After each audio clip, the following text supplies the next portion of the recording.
I recently learned I will be inheriting some properties and a significant amount of money. I told my wife, but clarified that this is only between us, and she's not to tell anyone, especially her big-mouthed sister. I don't want anyone to know about the inheritance. I want to invest almost all of the money, hire a property management company, and keep our current lifestyle. Last night at dinner with her parents and siblings, her father congratulated me on my impending windfall, and my brother-in-law pulled me aside to ask about the houses I'd be receiving.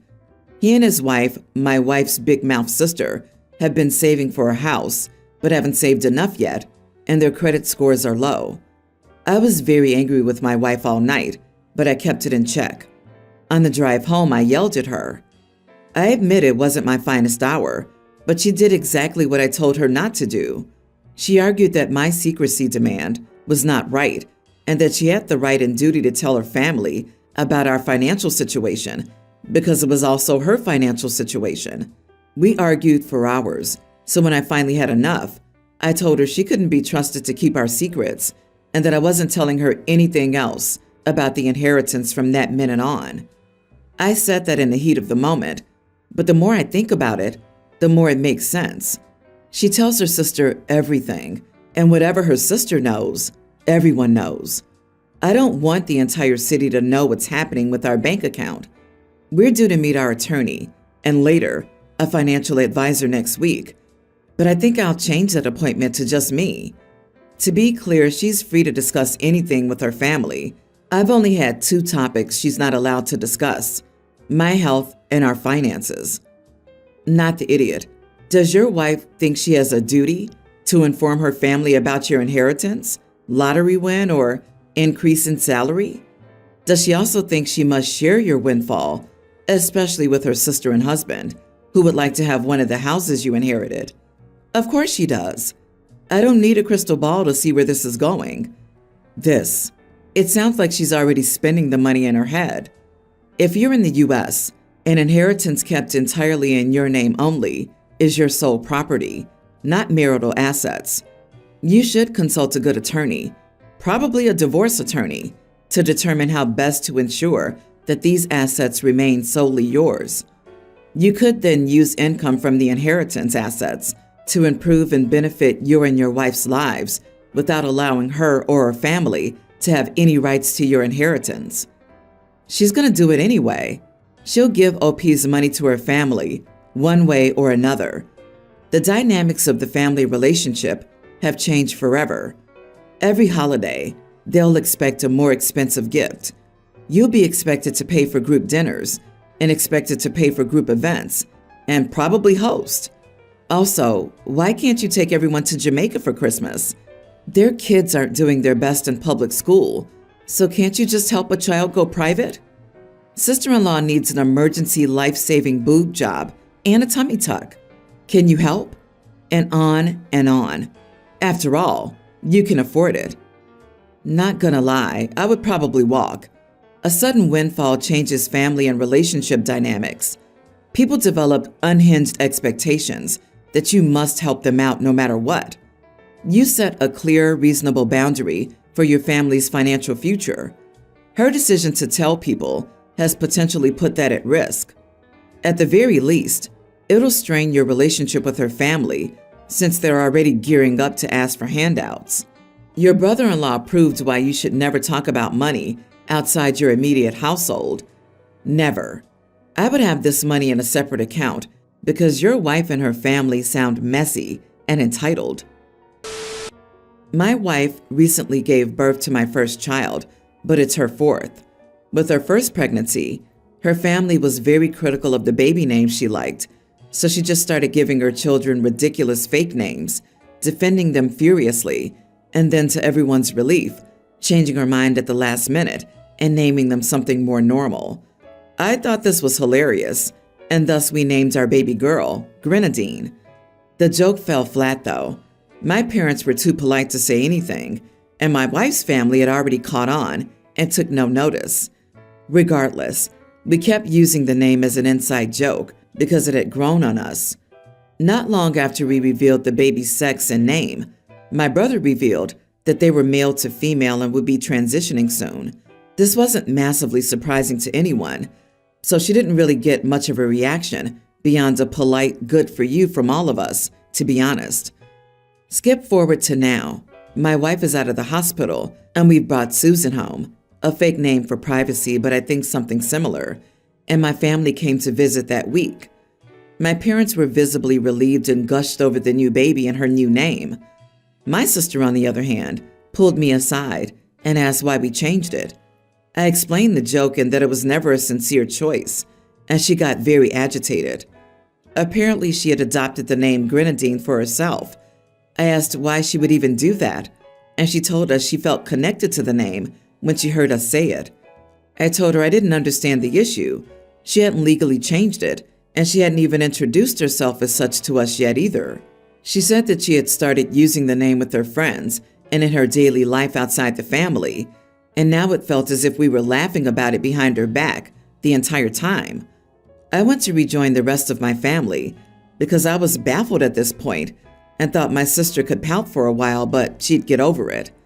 She hasn't yet and is refusing to speak to me or acknowledge the baby when I bring her over. My sister still lives with our parents. Am I the idiot? Not the idiot.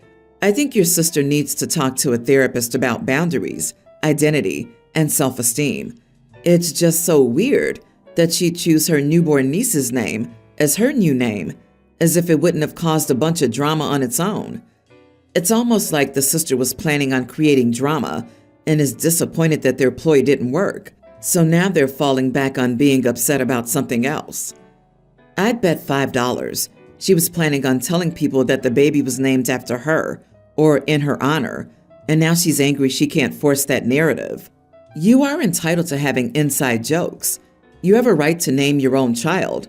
You cannot know what your sister tells her friends when you're not present. OP, it sounds like your sister has main character syndrome. It's not about your baby's name, as you already know. It's about the fact that you denied her the opportunity to grandstand. She wanted you to argue with her about the name Grenadine and her use of it. Somewhere along the line, you'd be accused of not accepting her. You'd be forever cast as the villain. Now, by not arguing about the name, you've robbed her of the chance to play the victim. She's fuming. I, 42 female, have a son called Adrian, teen. Adrian is bi and has been out for 2 years. He has a twin sister, Anna. If I were to impose twin stereotypes on them, Adrian is the quiet one, and Anna's the one you should be afraid of. Adrian has an ex-best friend named Mike. They were friends when Adrian was 4 years old, and our families are quite close. Adrian told me that they fell out, but when Adrian first came out, Mike was his biggest supporter, and they only fell out a few months ago. Anna tells me that there's more to the story, but I won't pry. Since they stopped being friends, Mike tries very hard to engage in locker room or playground bullying against Adrian, but no one participates because Adrian is likable and chill. He's also nearly the same height as his father, 6'2", and quite big, so he's definitely not the type to get bullied, and he just doesn't care. He mostly ignores him and finds it quite funny. He's just very quiet and has been his whole life. Last week, after gym class, my son realized he had forgotten his shower gel at home and asked Anna for hers. She dropped it off and went back to her class. Her shower gel is bright pink, and my son has no issue using it. Mike, however, saw my son with this pink bottle and started on his usual, "Oh, look at how gay Adrian is," nonsense. Apparently, Mike was standing near Adrian's stuff, and my son responded with, "Your mom's gay. Now get away from my stuff." A few people laughed, and Mike then said, "Is the gel yours, or did you borrow it from your nasty sister?" Witnesses confirm all of this. He has been trying to get into a fight with my son for weeks now, and my son laughs at every attempt, but insulting Anna is one thing he won't tolerate. My son called Mike a slur, grabbed his things, and got into the shower. His exact words were, "Stop talking about my sister when I find your butt on Grindr." I was pretty shocked to hear this, because this is entirely out of character for Adrian, but even the most likable people have their limits. Mike is also straight. The situation escalated and has been brought to the attention of the school, which demanded that Adrian apologize for being phobic. During the meeting, I told them that the school is well aware that my son is bi and therefore can't be phobic, especially to someone straight. I said I'd have him apologize for insulting Mike if Mike apologized for his behavior for the past few months, but they aren't budging. They are saying that my son's use of a slur was unacceptable and that he needs to apologize. But I don't think that it's a big deal considering the context. Mike's parents are also insisting that my son apologizes. Am I the idiot? Has Mike been told to apologize to Anna for calling her names and saying derogatory things behind her back in a public setting? Has he been ordered to apologize for the constant harassment and phobic comments to Adrian? How's your son being asked to apologize, but not the bully who did the same thing? He's been harassing your son for months. If anything, I'd be threatening the school with legal action for their neglect of this entire situation. Not the idiot in the slightest. Adrian can apologize if and only if Mike is made to apologize and atone for his behavior first. End of discussion, not up for debate. The school seems to be run by a path of least resistance type people. They'd rather punish the victims who defended themselves than deal with the hassle of correcting a bully, since bullies and their parents are almost always raging idiots who make their issues and insecurities everyone else's problem. The answer to that conundrum is simple. Make yourself the bigger problem so they'll switch targets. You are the idiot. What is this bull that just because you're bi or because your target is straight, you can't be phobic? That's utterly ridiculous.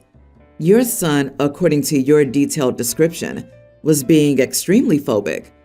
You excuse his behavior and pretend that he automatically gets a pass on bigotry is extremely bad parenting.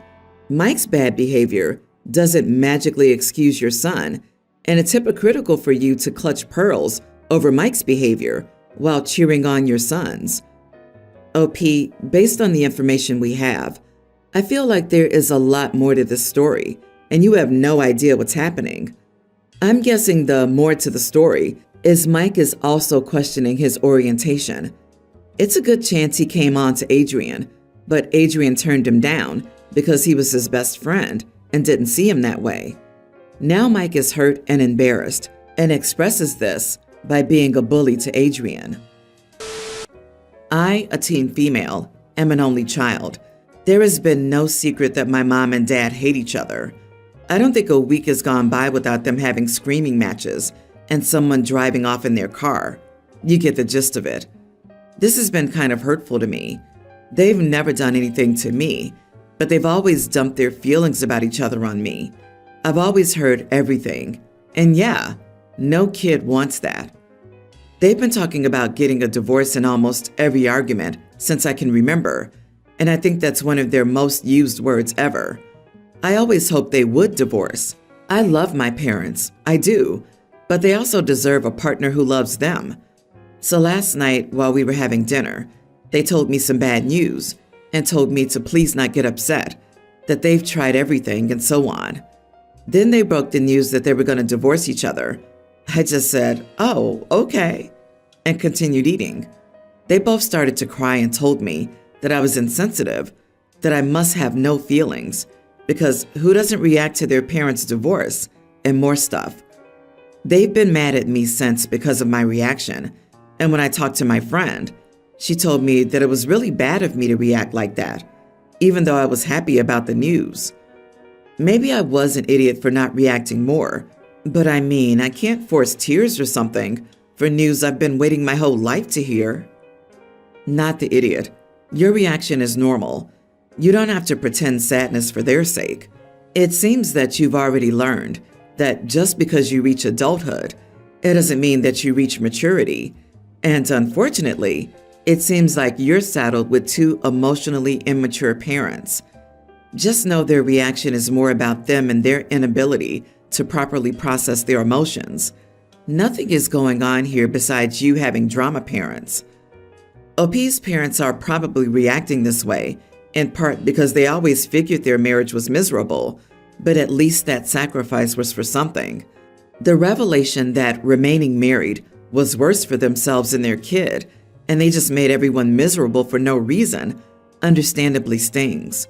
I think they'll probably have to process that before they can become amicably divorced co-parents.